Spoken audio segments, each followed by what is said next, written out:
All right, you guys, welcome back to the show. Today we have two big rock stars. We got a husband-wife team going to tell their story about how they're winning at a big level in their real estate business. So Abe and Bethany, welcome. We're so grateful that you guys are here. Thank you so much. We're so excited to be here. Absolutely. This will be a lot of fun. And, it's funny. My wife, we just retired her from her 20-year career, and now her and I are working together, which Amazing. It was our goal for like 20 years. Like one day we're going to work together. And the fact that you guys are working together so young in your guys' career is super exciting. So tell people before we jump into your story, where you guys sell real estate and how long have you been in the business? We are in Minnesota. We're in the Minneapolis, St. Paul area. We've been in the business about 15 months, year and a half. Awesome. Minnesota, eh? Yeah. Minnesota. Is that where you guys are both from? I'm from Wisconsin. Nice. Are you a Badger fan? Yeah, are you a Badger fan? No, I went to the University of Minnesota. There you go. Is that where you guys met? No. No, okay. we met through church. Yeah. Nice. There you go. Yeah, so I'm not originally from Minnesota. I'm from Texas originally. Yeah, what part? Southernmost tip of Texas, Brownsville, Texas. Nice. Border town with Mexico. Nice. So, and Bethany, you've been in the business, or did you guys get in the business at the same time, or did one person get in before?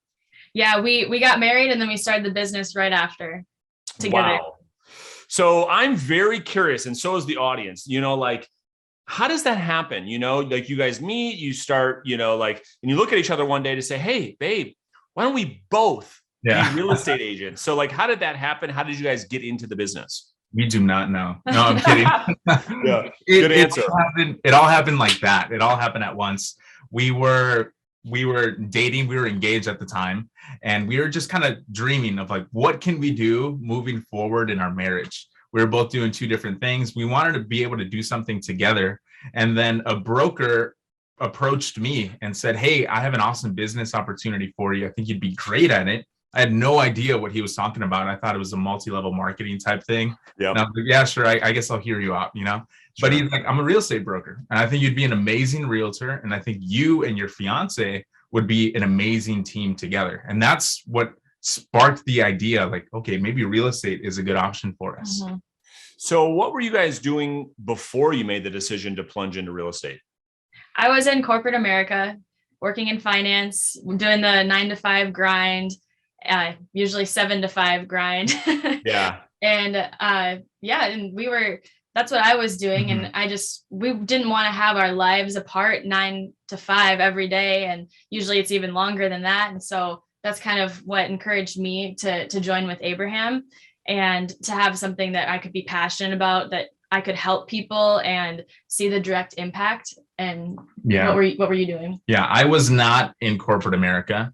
I'm more of a renegade type of guy. So I'd been a server at a restaurant for many years, and I got really good at marketing that restaurant. So I started a marketing agency, and all of my clients were pubs, breweries, all of that service industry and hospitality industry. So I was running marketing campaigns on Instagram, on Facebook, managing Facebook pages, and I was doing that alongside my best friend at the time.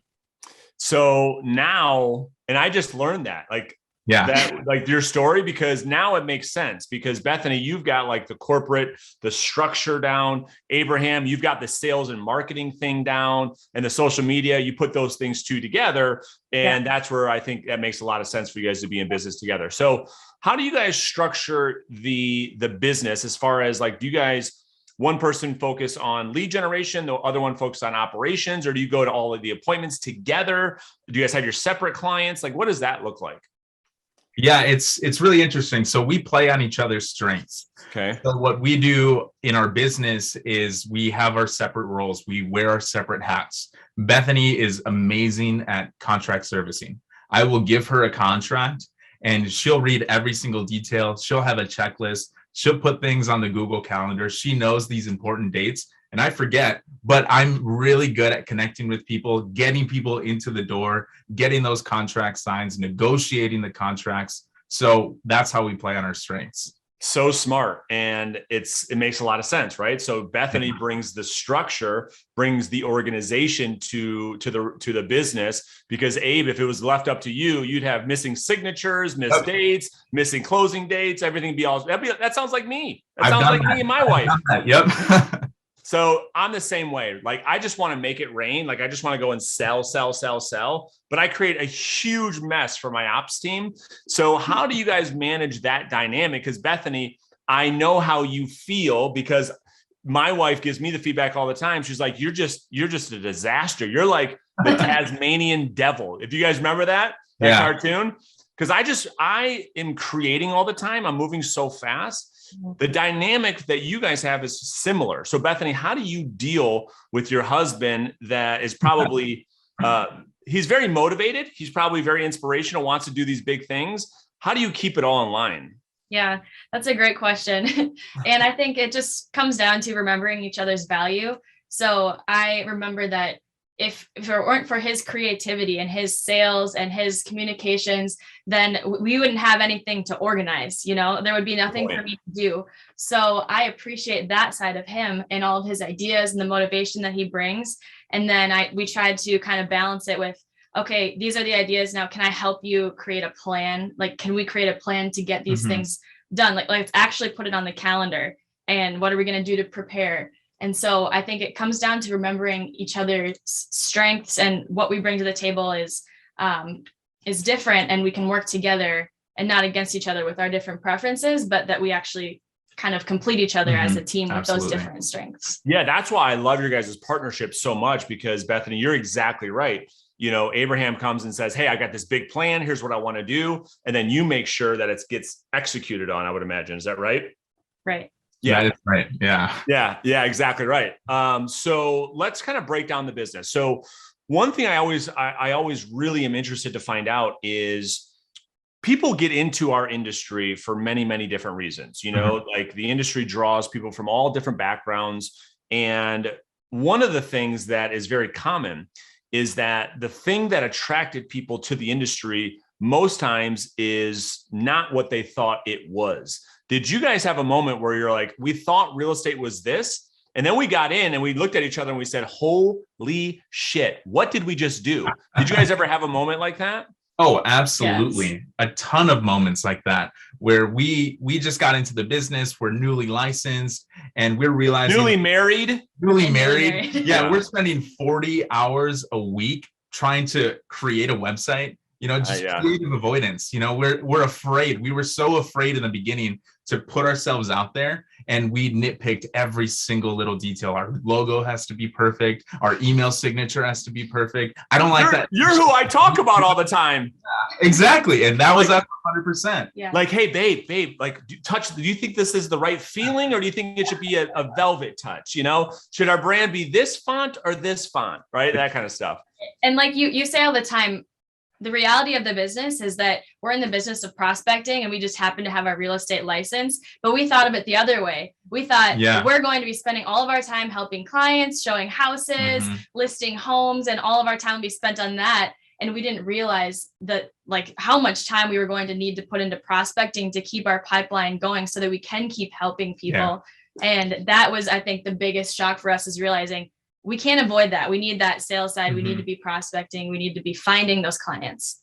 You just nailed it. Like, the correlation that you said about Abraham, like, I would have nothing to organize if he didn't bring the business in, is the same thing on how I coach an agent. You're not going to have anything to do unless you bring clients in the door, right? So it's kind of the same parallel. And so that was your guys' big aha, like it is for many. Many people think about themselves getting into this industry from the perspective of the practitioner. They think about working with clients, Bethany, as you were outlining. They don't realize, and I don't know the exact number, I would love your guys' advice. I'm going to throw out a number and say it's probably 80% lead generation, 20% actually working with clients. Would you guys, like, how do you guys see that correlation? I would say yes, unless we're working with difficult buyer situations. Sure. More time consuming, but I think on average, I would agree with that for sure. Like generally speaking, for people that might watch this that are not in the business yet, that think they want to get into real estate, I always tell people like 80% of what you do as a real estate agent doesn't have to do actually with working with a buyer or seller. That's kind of my point. Like there could be many, many things, but that's the expectation that I set for people. Like if you're going to win, like working with clients is the smallest part, like any business. Hey, Abraham, did you want to add something to that?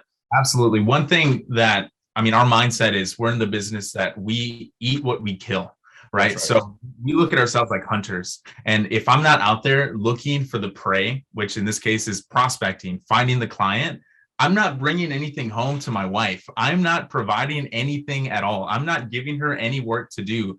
And so that's when we made that realization after that creative avoidance, that's when things really started to pick up for us. Change everything, right? Like that's such a great mindset that like you're in the business of hunting, right? Mm-hmm. And so if you're not out there hunting every day, you're going out of business. So let's break down the business model. So what lead sources are you guys working right now? 100% of our business this first calendar year. So we're coming on our first calendar year in the business. Yep. Has been not circle prospecting. Sorry. It has been referrals and sphere business. Beautiful. All right. So that's amazing. And I want to walk people through like what you guys are doing to work that source of business. And I love that you guys are working that source of business because the reality is most people that get into the business are afraid to work their sphere of influence. They don't want to be pushy. They don't want to come across like needy realtors, like that whole mindset. And, like most people neglect that. I neglected my database for like the first 5, 6, 7 years. I went after strangers. I was like the turn and burn sales marketing guy. Like I can go generate business from strangers all day, but like I didn't want to call my friends, And so it wasn't until later that I learned how to serve that database. So can you guys kind of break down how you're working that segment of the marketplace? On Facebook, 100% on Facebook. When we first when we made the commitment to work our database, we gave ourselves a challenge. And the challenge was every single day, we're going to message someone on Facebook to see how they're doing, start a conversation, begin to pour into those relationships again, and not be a secret agent. We realize that the more people that know that we sell houses, the more houses we're going to sell. And the more relationships that we begin to cultivate, the more people are going to begin to look for us. So everybody watching, do you want to add something, Bethany?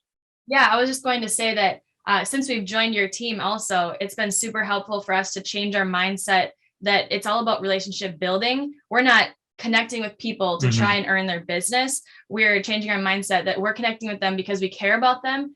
And if it's meant to be, then they'll choose to work with us if it's right. And so kind of getting rid of that fear of, oh, well, they're going to think I'm only talking to them because we want their business. It eliminates that because we don't ask for their business. We just care about the people, and we make that we've been trying to take that shift ever since we joined your team. And it's been huge. And it's been a huge mindset shift for us, helping us not be afraid to put ourselves out there. Yeah. I mean, really what you're talking about is the law of reciprocity, which states that you're giving not for what you're getting in return, you're giving for the sake of giving. You have a servant leadership approach that we're going to go out there and serve our people, serve our community at the highest level without asking for anything in return. And that's what helps to attract people to want to do business with you guys. Is that right? 100%. Yeah. So when you talk about, Abraham, messaging people on Facebook, everybody, when we upload this to YouTube in the comments, if I don't ask you, they're gonna be like, well, what do you say? Like, what do you mean you message them on Facebook? So how are you guys approaching those conversations? Well, Facebook makes it really easy. It'll tell you whose birthday it is that day. So then you have at least 4 people that you can message. And I personally don't like to post on their wall. I think the private message is a little bit more personal. And it takes an extra step. So it means a little bit more to the person. But if it's someone that I went to college with or someone that I used to know from high school or they used to be a coworker of mine, I just go back and I talk about the last thing that we did together. Hey, remember when we went out that one night and this happened, that happened? I hope you've been well, man. I love it. So go ahead. Also, if we see someone got engaged or some other big life event, they got a dog or they're having a kid, then we'll, instead of just commenting on their posts, we'll message them, we'll congratulate them on that also, just to keep it genuine. Yeah, I love it. And then I think this this other strategy I want to talk about is your new commitment to essentially daily content, essentially documenting what you guys are doing in your business to stay top of mind for the people that you want to serve. Can you guys walk us through your approach to that and what shifted to say, wait a minute, this is like an opportunity for us, and tell us what you guys are doing now? Yeah. So we've heard the expression document, don't create all over the place. And when we realized that people really love the behind the scenes, I remember when, many, many years ago, you'd stick around after a movie and you'd watch the bloopers. And to me, that was always my favorite part of every single movie that I saw.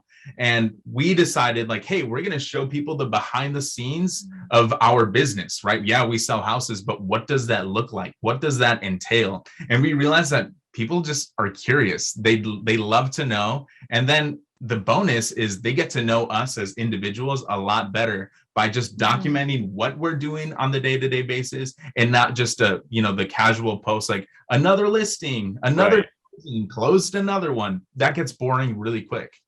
Yeah, now people can start to like you're humanizing yourself with the people in your community, and you're making it easier for people to build a relationship with you, which then you become more approachable. And it's easier for them to reach out and send you a message to say, hey, I love what you guys are doing. We're thinking about selling our house in spring. Like that is the best message to get ever. So all of your business is coming through this channel. Are you guys really it's what you're talking about is like a content strategy? What else are you guys doing, or are you doing anything else to drive new business right now? Well, we are also, we'll post personal content as well, just to keep that top of mind. Like you said, you say this all the time, you're trying to win the top of mind game. And so we want people to trust us and to know that we're not just all business, we have this personal side to us too. So in that sense, we're kind of mixing business and personal on our social media. We also do an email newsletter, and we send that out once a month. And sometimes it's recycled content from posts we've made. And absolutely. And so we'll send that out as well.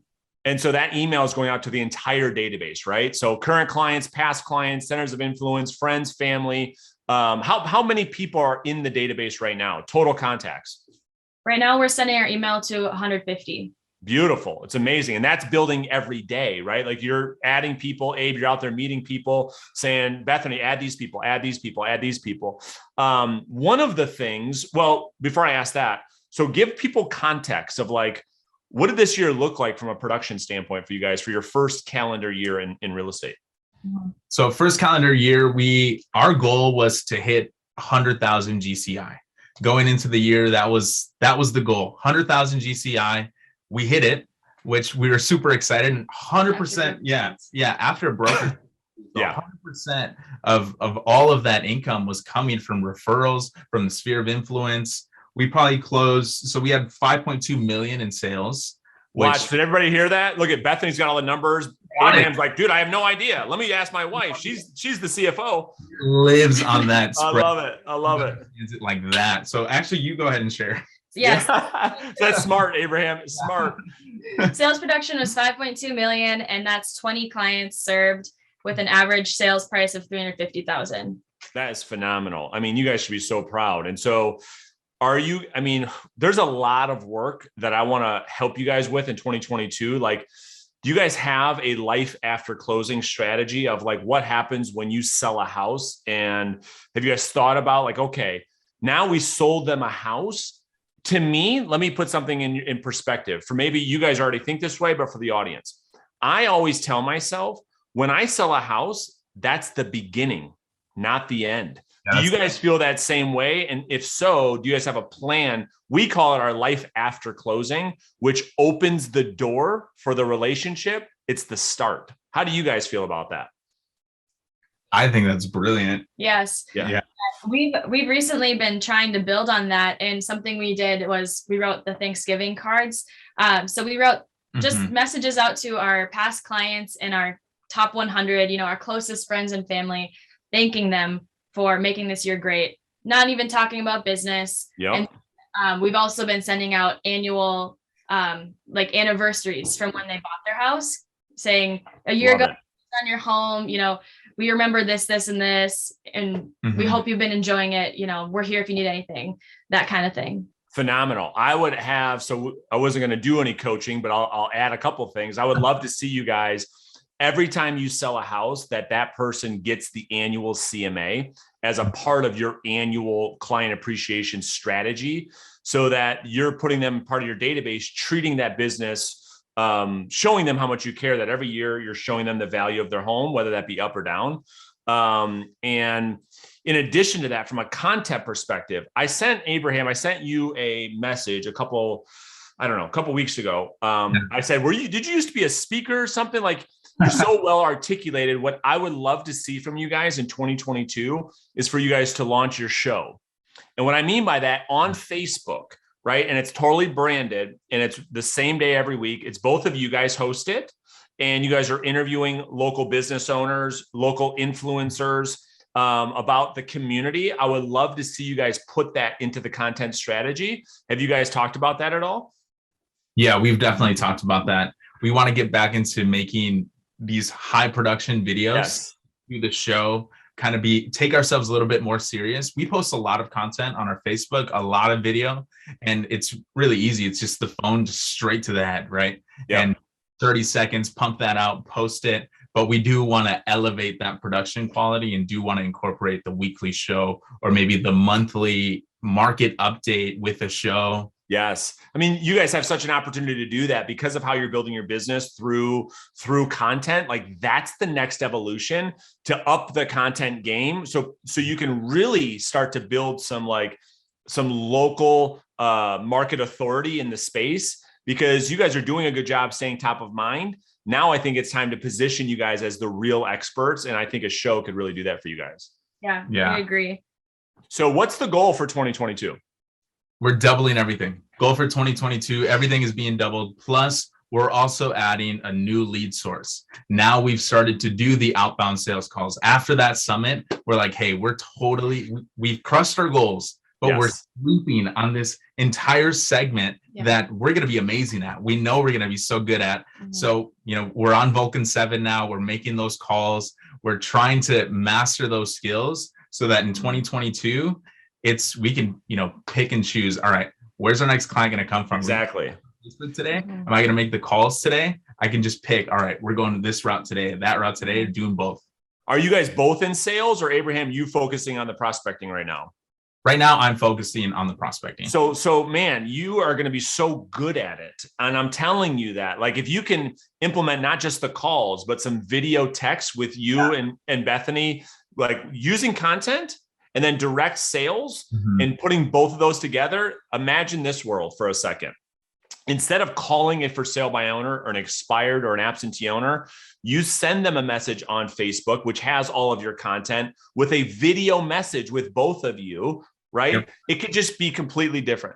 Gotta include this pretty face right there. Yeah, I mean, it'd be better if she's on it and you're off. That's a good point. But yeah, it's a good point. Background. Yeah, exactly. But these are all the things that you guys have to look forward to.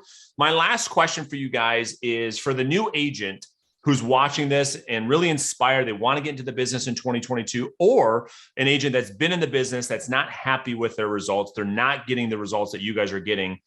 What's maybe one or two pieces of advice, maybe one from each of you, that you wish you knew before you guys got into business? Abe, let's start with you.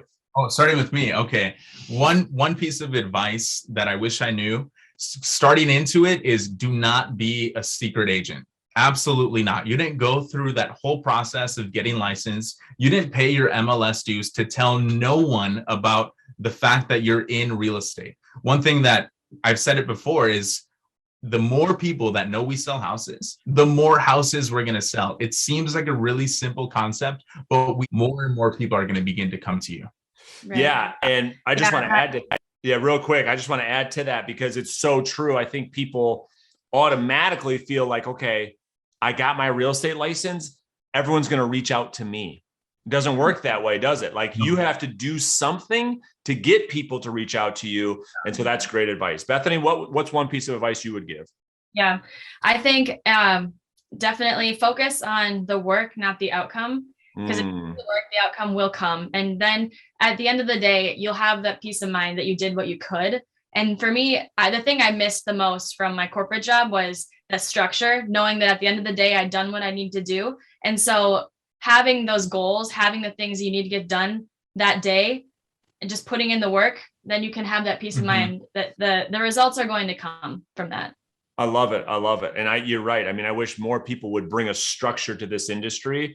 Like, could you imagine like if realtors had structure, like we'd be so much more successful. So listen, it's we're recording this Thanksgiving Eve. And so I just want to tell you guys how thankful I am to be part of this journey, be by your guys' side as you guys are building this career, because you guys are now pouring back into this community. So thank you guys so much for doing this today.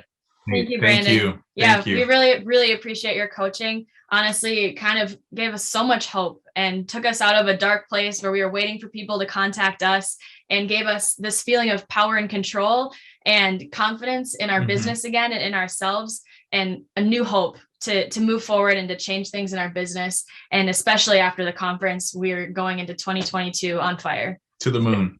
I love it. And I can tell, I can feel it, I can feel it. And you guys have, I wish sometimes you can see yourself from outside of yourself. And I can, as your coach, like the potential that both of you have to build like a world-class business and dominate that city and that market that you guys are in and where you guys live. You just got to keep plugging away, just like you guys were saying. And 5 years from now, we can look back on this interview and say, remember when we were selling 5 million and now we're doing 50 million? Yeah. This is all possible for both of you. So thank you guys so much. Have a great Thanksgiving. And I'm sure we'll talk to you guys soon. Thank you. Happy Thanksgiving. Happy Thanksgiving. See you guys.